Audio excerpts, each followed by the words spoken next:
Kuha nga tayo ng update kaagad, kumbachero, sa COMELEC. Kay Chairman mismo. Kumustahin natin. Gising na ba si Chairman? Ay, talaga naman. Wala, hindi na yata natutulog eh. Kaya laging gising. 24 oras. Parang balita. Hindi natutulog ang balita. Chairman George Garcia, magandang morning. Magandang morning, Catherine, Jerry, sa mga kababayan natin. Magandang morning din po. Uy, ang ganda ng lugar ninyo. Nasa Manila Hotel kayo. Opo, nandito po sa Manila Hotel, dito sa canvassing venue po natin. Kaya pala. At opo, magsisimula na po kasi muli tayo maya-maya ng konti. Chairman, yung boses nyo. Opo. Talaga pong ganyan, Catherine, Jerry. Oo, tulog manok lang, tulog manok. Tulog manok Oo, lang. yun ang totoo yun. Pagkakulang ka sa tulog, isa sa mga tinatamaan. Boses ka agad. Yung, boses. Tapos nandiyan ka pa sa malamig na lugar. Oo, malamig yan. Talaga. So, malamig yan. Chairman, siguro overall assessment muna ninyo sa buong nangyaring halalan natin. Anong general assessment ng COMELEC?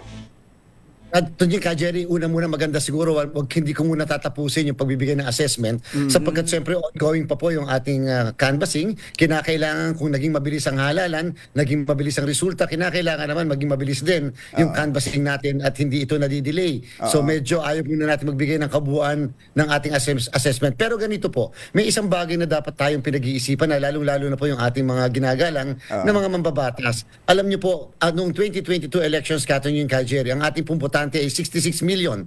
Dito pong 2025 election, ito po ay 68,431,965. Alam niyo po, pagdating ng 2028, ang ating pong magiging botante 70 to 71 million. Ang pagboto po natin sa ating mga paaralang elementary school, public schools, kaliliit ng classrooms, siyempre po yan ay classrooms, hindi naman natin, kung hindi classrooms yan, ng ating mga chikiting, yung ating pong mga elementary school students. And therefore, lumiliit, lumadami ang populasyon ng mga voting population, tapos ang ating pong pagboto laging mayo dahil nakalagay yan sa ating saligang batas. So anong ibig sabihin? Asahan niyo po yung lagi pang napakahabang pila, napakainit, napaka-unfair na kondisyon ng ating pong mga botante. And therefore, sa ating pong palagay, kinakailangan pag-isipan na ng ating mga mambabatas, payagan na magkaroon tayo ng pagboto sa mga pribadong malalaking lugar o gusali. Katulad po nung ginagawa namin sa mall voting. Kahit ba naman abutin ka na isang oras na nakapila o nakaupo, malamig. Sa malamig na lugar. Actually, Chairman, sa assessment na tinatanong ko po kanina, doon lang sa parte ng pagboto. Kasi sa pagbilang, automated na yan eh. May sistema na tayo dyan. Yun pong karaniwan laging yung experience ng ating mga botante na nagiging dahilan kung bakit yung iba ayaw nang bumoto. Yung hirap. paghahanap pa lang ng pangalan. Yung hirap sa buong proseso ng pagboto. Pag-akyat. Kasi pag andong ka na sa... ako, inorasan ko yun sa aking kumbatsero. Less than 5 minutes. Yung pagboto mismo. Mula nung makapasok ka na. Makapasok na ako hanggang sa makaboto ako at maisubo ko dun sa ACM, wala pang 5 minuto, Chairman eh. Napakabilis. Pero yung pila nga bago ka makarating sa loob. Yun kaya sabi ko, meron tayong mga dapat ng baguhin o idagdag na may mga lesson. Sabagay, itong mga lesson na to, matagal nang itinuro sa atin ito ng mga nakaraang eleksyon. Ikaw, Chairman, bukod do sa dagdagan ang mga lugar, hindi lang sa mga public schools gamitin ang gamiting mga polling precincts, ano pa ho yung pwede nating i-inject na mga pagbabago? Siyempre po, Catherine Jerry, sa bandang huli, ang pinaka-sentro ng lahat, budget. Kung tayo po lang ay nabigyan ng ating po hinihingi na budget, sapagkat remember po, ang laki ng bawat presinto, umaabot ng halos 800 ang registered voters sa bawat presinto. Kinakailangan po namin itong i-cluster o pagsamasamahin dahil ito lang po nabigay sa aming budget dahil and therefore, ito lang ang bilang ng mga makina na ating po magagamit. Pero kung tayo po'y pinayagan, kahit po 400 bawat isang presinto lang, basta ba mayroong budget na pangrenta man lang ng makina, and therefore, dadami po ang presinto natin. So yan po sana ang mapag-isipan. Yun po yung ini-insist namin lagi sa ating pong executive at legislative na kailangan itong klaseng budget upang ang bilang ng mga botante sa bawat presinto ay mapakonti and therefore hindi rin hahaba ng ganon ang ating bawat presinto. 400 chairman per precinct ang ideal. Dapat po, yan ang pinaka-idea. Kita nyo po, pagka barangay SK, hindi ganun kahaba ang pila. Kasi 400 lang po more or less ang kanila pong bilang eh. Pero pagka po automated, dahil walang kulang sa budget, pagsasama-samahin mo, dahil kinakailangan itugma mo na lang yan sa bilang ng kaya mong marentahan o mabili, kung bibili ka man, ng mismong makina. Nag-time and motion naman na kayo dun no? Kung 400, swak na swak lang sa dun sa haba ng oras, yung na pwedeng bumoto 7 to 7, di ba? Tama po, ito nga po ang pinakamahaba sa kasaysayan natin na pagboto. 5 to 7 pa nga 5 po, to katingin 7. ka, Jerry. Yes, Dahil sa meron seniors. tayong 2 hours para sa nakatatanda at may kapansanan. Alam niyo po, sa 3 oras na yon, halos mahigit, o 2 oras na yon, halos mahigit 3 milyon na mga nakatatanda at may kapansanan ang nakinabang po niyan. So, ibig sabihin, successful po yung early voting natin. Bagamat na 2 oras lang po yun, talaga pong pinilahan at pinuntahan ng mga nakatatanda at may kapansanan. Sabi nga po, Dami. parang sa inyo dyan sa Nueva Ecija, sabi nga po nung isang nakatatanda, 77 years old, less than 5 minutes siyang nakaboto, sabi niya makakapagpakain ako ng aso sa aking bukid dahil kaya ako pumunta ng napakaaga. Yung pong 3 million pala na yon, katakot-takot ang nakaboto. 3 million sa 15, tama Sa- ba? Seniors? Yun ba ang kwenta ninyo? Opo, sa senior citizens sa PWD, doon po sa 5 to 7 na yon, mahigit pong 3.3 million 3.3 ang nakaboto nakaboto. natin. Isipin niyo po kung sila hindi natin binigyan ng 5 to 7 at inihalo natin sila doon sa 7 o'clock to 7 in the evening, di mas lalo po ang grabe. Ang haba lahat ng pila ng mga kababayan natin. Saka malamang puno ang ospital nun. Kasi sa init nung pagtuntong ng alas 8, para ka ng sinisilaban Na-tsempo pa sa Yung init. nakakapagtaka naman doon talaga, Katunyong ka, Jerry, sa bagay, talaga namang summer. Pero kakaiba po talaga Iba yung ang init. init at yung mismong, Nung election humidity doon sa loob ng presinto, iba. Talaga namang wagas na wagas talaga. Halos yung tulo na ng pawis mo. Chairman, bago lang yung ibang tanong ni Kumbachero, isisingit ko lang, meron na pong proposal sa House of Representatives, nakapasa na nga, sa Senado lang hindi nakapasa, na magkaroon po ng early voting, hindi yung early voting sa araw ng eleksyon, early voting para sa mga seniors and PWDs, meaning days ahead. Okay, si Kumbachero nga, ang proposal one day yung before, bisperas, yung bisperas, pabotohin na sila. Para bagang go ahead po. Opo, Katunying, sa atin po galing yung mismong proposal na yun. Ganun ba? Na po natin sa ating kongreso.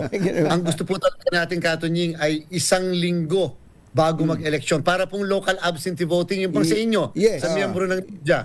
So, 1 linggo na makakaboto, siyempre kakailanganin mo ng separate na budget yun dahil siyempre merong separate na grupo ng teachers at saka siyempre magbibigay ka ng honoraria, yung mga gamit separate din. Pero so what po? Ang importante makaboto sila ng maaga.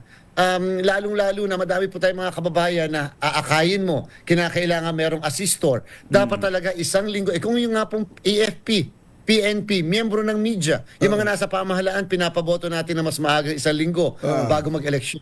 Yung nakatatanda, may kapansanan, nagdadalang tao, pabotohin na rin po natin ng mas maaga. Naipasa sa House, sana po talaga sa susunod maipasa na rin po kahit sa ating Senado. Saka siguro kung isusulong na talaga sa pagpasok ng bagong kongreso yan, Chairman, manawala si Chairman. Ayun.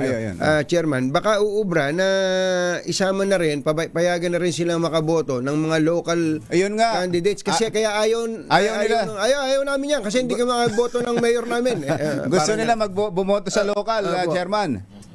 Ang problem po kasi pagka doon sa local, pero pagka yung pinopropose natin na pagboto ng mga nakatatandang mas maaga, wala pong problema yon, national at local makakaboto po sila. yun Pero pala. doon sa local, yun naman po yun ang proposal din. Kasi siyempre doon pa rin sila boboto sa paaralan o doon sa isang gusali at kung saan nandun din sa barangay nila. Doon lang po sa ating, alam na local absentee voting katulad ng mga miyembro ng media, kung halimbawa si Ka Jerry ay taga Nueva Ecija, pero dito sa boboto sa NCR namin na regional office, syempre po, yung records niya kasi nasa Nueva Ecija, kaya po kinakailangan wala po yung local absentee voting, pang national position lang dahil hindi po madadala yung balota niya, papunta naman doon sa local yan. Medyo madami-dami po yun kung sakasakaling i-distribute natin yung mga balota na mag-a-avail ang local absentee voting. Pero again, kapag mas maaga ang nakatatanda at may kapansanan, national at local, pwede po silang makaboto. Saka mukhang walang mga nagrereklamo na dinaya sila. Mukhang tanggap na nila yung kagalingan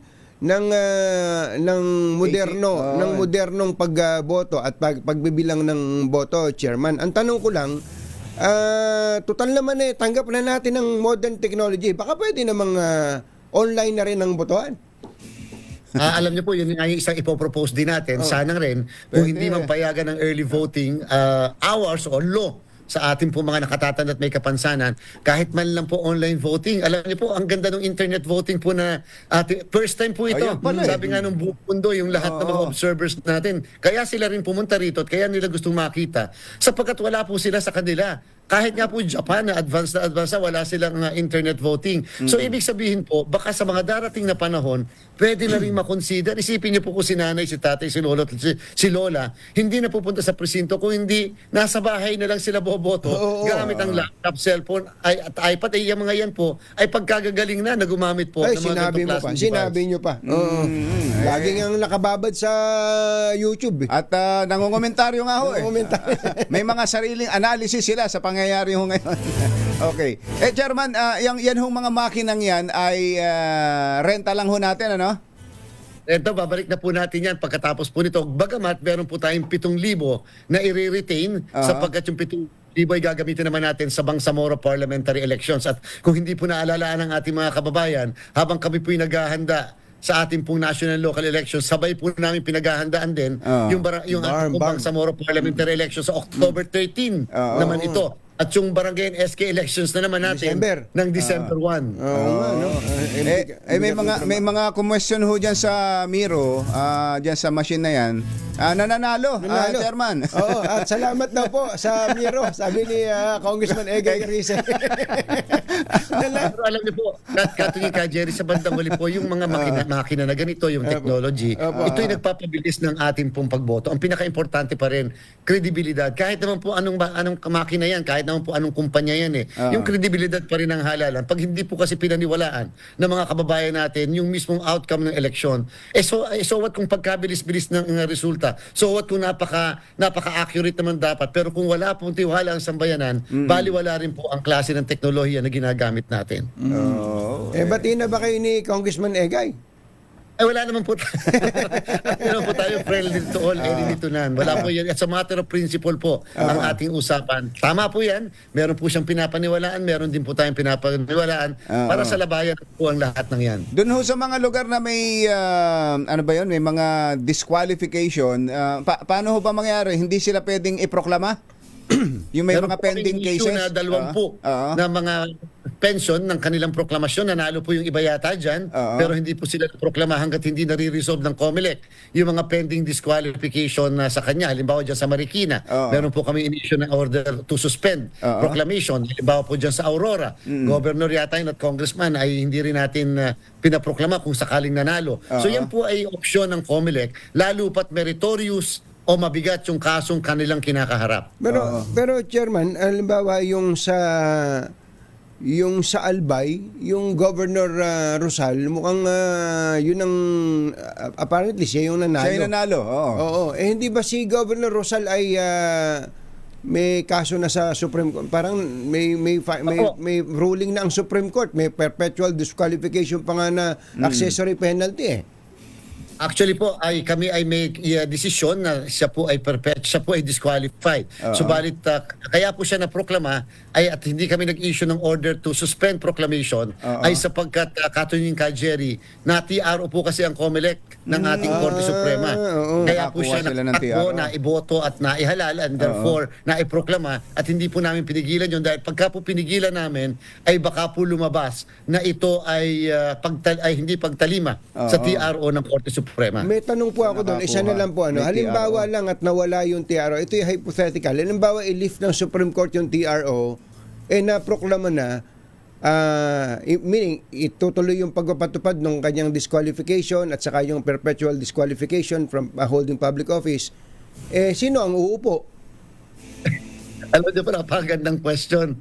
Katunying niya. Pero hindi ko po muna sasagutin. Kasi po alam niyo kung bakit. Baka kasi doon sa desisyon ng Korte Suprema, may ilagay kung sino paupi. Ako po, alam ko mo or pwede less ang yun. magiging sagot dyan. Ah. Pero po baka po kasi may ilagay and therefore ayaw natin pangunahan yung magiging desisyon ng Korte Suprema kung sakasakali. In the meantime, siya po inahalal na programa and therefore makakaupo po siya doon sa posisyon na kanya pong tinakbuhan. Ayun. Ako rin, meron din akong... Sige, tanong ka rin. Hindi. Meron din akong alam na sagot doon, Sige, kumpatsero. sige, ano sagot? Ayoko na munang pangunahan.